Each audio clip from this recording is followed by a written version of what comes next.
तर मुंबईपेक्षाही दमदार पाऊस झालेला आहे मराठवाड्यातल्या लातूरमध्ये। लातूर जिल्ह्यातल्या जळकोट शहरासह तालुक्यातील अनेक भागात वादळी वाऱ्यासह दमदार पाऊस झालाय। पावसाच्या प्रतीक्षेत असलेल्या शेतकऱ्यांसाठी हा मोठा दिलासा आहे।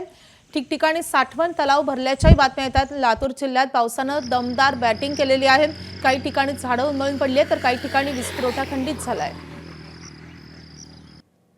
आपले प्रतिनिधी निशांत भद्रेश्वर आपल्या सोबत आहेत। निशांत, खरं तर लातूरकरांना गेल्या अनेक दिवसांपासून शेतकऱ्यांना खास करून पावसाची प्रतीक्षा होतीये। आता अखेर दमदार पावसानं हजेरी लावली आहे। माधवी, जसा पावसाचा हे मोसम सुरू झाला तशा पद्धतीने पाऊस पडलाच नव्हता। मात्र मागील 2 दिवसापासून लातूर जिल्ह्यातील अनेक भागात वातावरणात बदल दिसतोय, प्रचंड उकाडा होतोय आणि त्याचबरोबर ढगाळ वातावरण होतं। वारं सुटल्यामुळे पाऊस पडेल की नाही अशी शंका होती। मात्र 2 दिवसापासून जिल्ह्यामध्ये ठिकठिकाणी पावसांनी बरसाला सुरुवात केलेली आहे। जळकोट तालुक्यामधलं चित्र अक्षरशः बदलून गेलेलं आहे। लातूर शहरातही आज सकाळपासून ढगाळ वातावरण आहे। पावसाच्या हलक्या सरी पडून जात आहेत।